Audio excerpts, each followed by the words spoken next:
ஜமாத்தோடு தொழுவதற்கான பாக்கியத்தை வல்ல ரஹ்மான் நம்மோர்களுக்கு வழங்கியிருக்கிறார். வல்ல ரஹ்மானுக்கு நாம் நன்றி பாராட்ட வேண்டும். சூரத்துல் ஃபாத்திஹாவுடைய முதல் வசனத்தை நாம் பார்த்து கொண்டிருக்கிறோம்.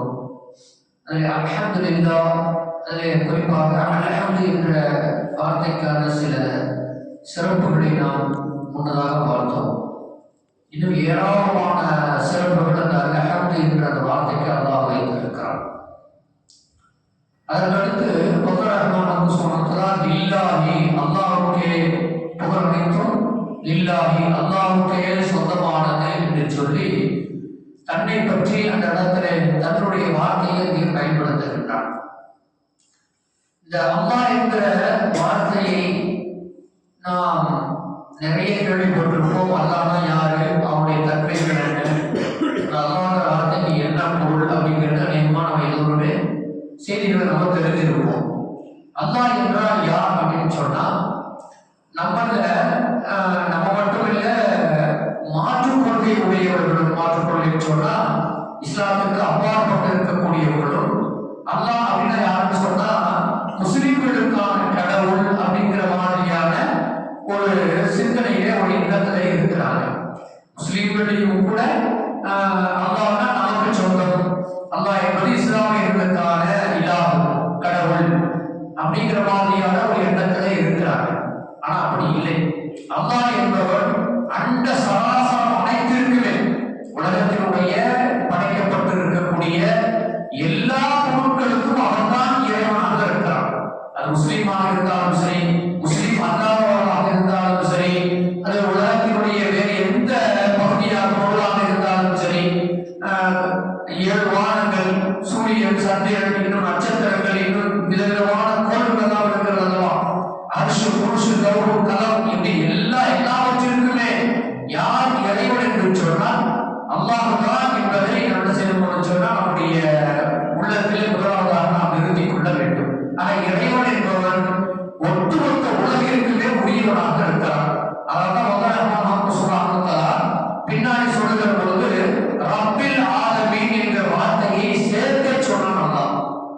ரப்பில் ஆலமீன் அப்படின்னு சொல்லிட்டு உலகத்திற்கு உரிய ரப்பாக இருக்கக்கூடிய அந்த அல்லாஹ்வுக்கே எல்லா பொருளும் சொல்லிட்டு அந்த ஆலமீன் என்ற வார்த்தையும் சேர்த்து என்ன செய்யறான்னு சொன்னா அல்லாஹ் சொல்லுகிற செய்திகளை நாம் பார்க்க முடியாது. இந்த அல்லாஹ் வார்த்தை எல்லிருந்து, எந்த வார்த்தையிலிருந்து பிரிந்து வருகிறது என்று சொன்னா, தமிழ்ல கூட நம்ம என்ன செய்யணும்னு சொன்னா ஒரு வார்த்தையை பிரிச்சு எடுப்போம். நம்ம இந்த வார்த்தையிலிருந்து இந்த வார்த்தை வந்தது அப்படின்னு சொல்லி என்ன செய்யணும்னு சொன்னா இலக்கணம் படிச்சவங்களுக்கு தெரியும். அதே போல அரபியில் சொல்லுவாங்க மஸ்தர் அப்படின்னு சொல்லுவாங்க. பிரிந்து வரக்கூடிய அந்த வார்த்தைக்கு மஸ்தர்னு சொல்லுவாங்க. இலாஹ் அப்படிங்கிற வார்த்தையிலிருந்து தான் அல்லாஹ் என்கிற வார்த்தை வந்திருக்கிறது அப்படின்னு சொல்லிட்டு நமக்கு அரபியினுடைய அந்த அகராதியில நமக்கு சொல்லி தரப்படுகிற செய்தியாக பார்ப்போம். இலாஹ் என்றால் என்ன அப்படின்னு சொன்னா, வணக்கத்திற்குரியவன் அவன் மட்டுமே வணக்க தகுதியானவனாக இருக்கிறான், வணக்கத்திற்குரியவனாக இருக்கிறான் என்று சொல்லி அதற்கு பொருளையும் அகராதியிலே சொல்லப்பட்டிருப்பதை நாம் பார்க்க முடிகிறது. அப்படிப்பட்ட வல்ல ரஹ்மான் சுப்ஹானஹு வ தஆலா எல்லையற்ற சக்தி பெற்றவனான ஒரு பவராக இருக்கிறான். அவருடைய பவர் என்பது ஒரு குறிப்பிட்ட வட்டத்திற்குள்ளே அடைக்கிற மாதிரியாக இல்லை. உதாரணமாக ஒரு தேசத்தினுடைய பிரதமர் என்று சொன்னால் அந்த தேசத்திற்குரியவராகத்தான் அதுக்குள்ளதான் அவருடைய பவர் இருக்கும்.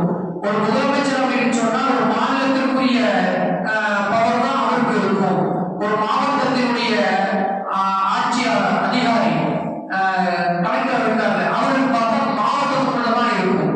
இது மாதிரி அல்லாஹ்வுக்கு அப்படி ஏதாவது கட்டுப்பாடு இருக்கிறதா அப்படின்னு சொன்னா, எல்லைகளை கடந்து அவருடைய பவர், அவருடைய ஆட்சி அதிகாரம் என்பது இருக்கிறது என்பது நம்ம செய்யணும்னு சொன்னா நம்ம பார்க்கிறோம்.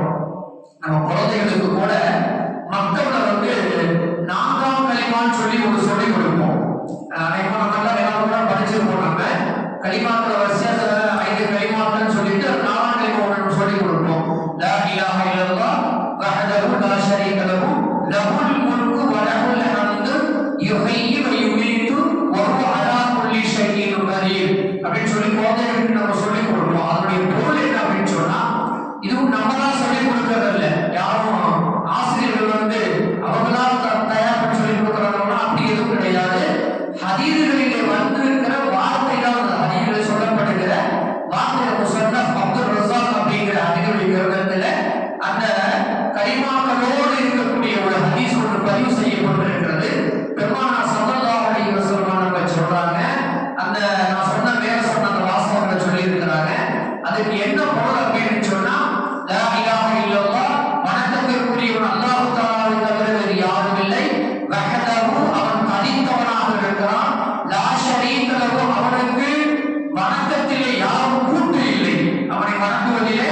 இவரையும் அல்லாஹ் வணங்கிக்கலாம், இன்னொரு சாமியை வணங்கிக்கலாம். இப்ப உலகத்தை பார்ப்போம் இல்லை, விதவிதமான கடவுள்களை வைத்து வணங்கி கொண்டிருப்பதை நாம் பார்க்கிறோம். ஒரு குடும்பத்திற்கு ஒரு கடவுள், அல்லது ஒரு கோத்திரத்திற்கு ஒரு கடவுள், அல்லது ஒரு ஜாதிக்கு ஒரு கடவுள், ஒரு மதத்திற்கு ஒரு கடவுள் அப்படின்னு சொன்னா உலகத்தில் நம்ம நிறைய பார்க்கிறோம். அப்படி ஏதாவது அல்லாஹ் கூட்ட ஆக்க முடியுமான்னு சொன்னா எந்த கடவுளையும் தன்னோடு இணைத்துக் கொள்ள மாட்டான். அவன் லா ஷரீக லஹு, அவனுக்கு எந்த விதமான இணையும் கிடையாது, கூட்டும் கிடையாது.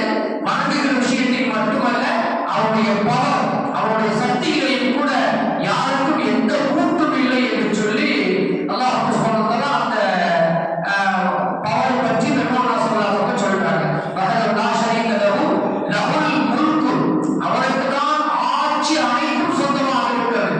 இப்போ நம்ம உதாரணமாக நான் ஆரம்பத்தில் சொன்ன மாதிரி ஒரு தேசத்தினுடைய ஆட்சின்னு சொன்னா ஒரு குறிப்பிட்ட தேசத்துக்கு மட்டும்தான் ஆட்சி செய்ய முடியும். சுலைமான் அலைஹிஸ்ஸலாம் அவங்களுக்கு கூட அல்லாஹ் ஒரு எல்லையை வகுத்து கொடுத்திருந்தான். உலகத்துல ஒரு எல்லையை வகுத்து கொடுத்திருந்தான். அப்ரஹாம் லிங்கன் அப்படின்னு சொல்லி நம்ம எல்லாம் கேள்விப்பட்டிருக்கோம். உலகத்திலேயே ஆண்ட அரசர்கள் 4 அரசர்களிலே அப்ரஹாம் லிங்கன் சொல்லி ஒரு அரசர், அவர் உலகத்தை ஆண்டாரு. அவருக்கும் கூட ஒரு குறிப்பிட்ட எல்லை தான். உலகத்துல பல தேசங்களை ஒன்னா அடங்கி ஆட்சி செஞ்சிருந்தாலும் அதை கடந்து காடுகள், மலைகள், மனிதன் போக முடியாத இடங்கள் அப்படியெல்லாம் இன்னைக்கு கூட இருக்கு அப்படிங்கிறத நம்ம பார்க்கிறோம். ஆக மனிதர்களுக்கு ஆட்சி செய்வது என்பது ஒரு எல்லைக்கு உட்பட்டது. ஆனால் வந்த ரஹ்மானுடைய ஆட்சி என்பது அது எல்லைக்கு அப்பாற்பட்டதாக இருக்கிறது.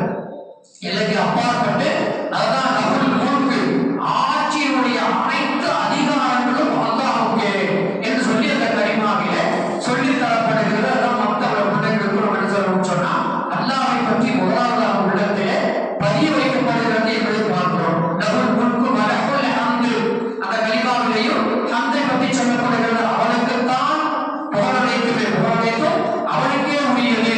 ஒரு குறிப்பிட்ட புகழ் மனிதர்களுக்கு வரலாம், போகலாம், பின்னால் இகழ் கூட வந்து விடலாம். போகப்பட்ட மனிதன் திடீரென இகழப்படலாம். உலகத்தை பார்க்கிறோம். நம்ம நல்ல புகழ் உச்சியிலே இருக்கக்கூடிய திடீர்னு பார்த்தா ஏதோ ஒரு விஷயத்துல சரிவுகள் ஏற்பட்டு அவனுக்கு இகழ் ஏற்படுகிறது, இகழ்ச்சி ஏற்படுகிறது பார்க்கிறோம்.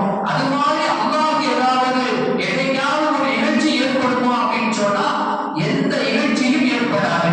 மனிதர்கள் வேண்டுமானால் சொல்லிட்டு இருக்கலாம், திடீரென ஒரு புயல் காற்று வீசும் பொழுது அந்த நேரத்தில் அல்லாஹ்வை நம்ம நொந்துக்குவோம். பூமியினுடைய சில்சிலா அந்த சமயங்களில் நிலநடுக்கம் ஏற்படுகிற பொழுது, பூமி பிளக்கிற பொழுது, இது மாதிரியான மழைப்பொழிவு அதிகமாக ஏற்பட்டு நிலச்சரிவு ஏற்பட்டு மக்களில் சிக்குண்டு போகிற பொழுதுதான் மனிதர்கள் வேண்டுமானால் எதையாவது சொல்லிட்டு இருக்கலாம்.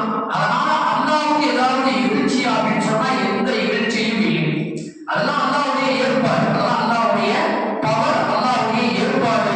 அதுல மனிதனுக்கு எந்த பவரும் இல்லைங்கிறத காரணத்துக்காக வேண்டிய அல்லாஹ் அவ்வப்பொழுது அது மாதிரியான நிகழ்வுகளை உலகத்துல நடத்திக்கிட்டு இருக்கிறான் அப்படிங்கிறது நம்ம பார்க்கிறோம். அதான் வலப்பல் ஹம்து, புகழனைத்தும் அல்லாஹ்வுக்கே உரியது, அவனுக்கு இகழ்வுகளே கிடையாது. அதே போல வலப்பல் ஹம்து யுஹ்யி வ யுமீது, அவன் தான் என்ன செய்யறான்னு சொன்னா உயிரையும் கொடுக்கிறான், உயிரையும் எடுக்கிறான். நம்ம நினைக்கிறோம் அவங்களை வெட்டிட்டா அவனுக்கு வந்து நம்ம உயிரை எடுக்கிறோம் அப்படின்னு சொல்லிட்டு அது குற்றம். அவ்வளவுதான். ஒரு மனிதனுடைய உயிரை எடுப்பதற்கு அதிகாரம் இல்லை. ஆனா அவன் மூலமாக அல்லாஹ் என்ன செஞ்சிருக்கான்னு சொன்னா அந்த உயிரை எடுத்து வைத்திருக்கிறான் என்பதுமாக ஒரு மனிதனுக்கு உயிரை கொடுப்பதும் எடுப்பதும் சாதாரண எந்த துளிக்கு அல்லாஹ் ஒரு உயிரை கொடுக்கிறான் என்று சொன்னால் அந்த அதிகாரம் அல்லாஹ்வுக்கு தான் இருக்கிறது. அதே அந்த துளி ஒன்றுமே இல்லாமல் போய்விடுவதும் அல்லாஹ்வுடைய கரத்தில் தான் இருக்கிறது என்பதையெல்லாம் அல்லாஹ்வுடைய பவரை பற்றி விளங்கிக் கொள்ளக்கூடிய ஒரு செய்திகளாக அந்த கலிமாவிலே சொல்லித் தரப்படுகிறது. இது ஹதீஸுடைய கிரந்தங்களில் பதிவு செய்யப்பட்டிருக்கிற செய்தி.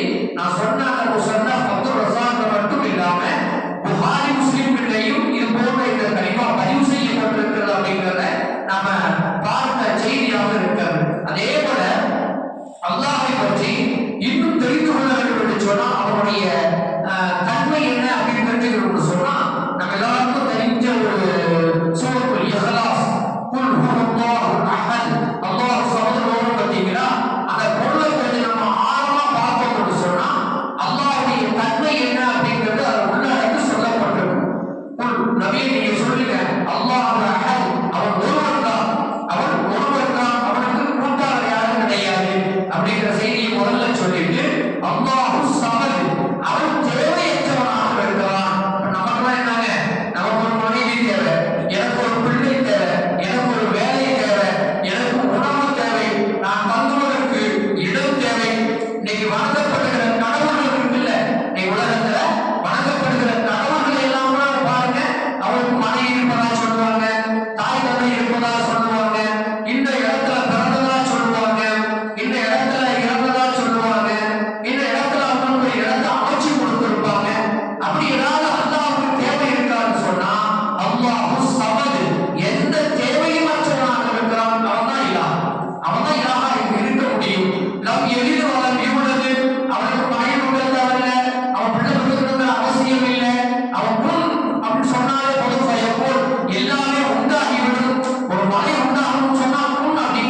செய்யறான்னு சொன்னா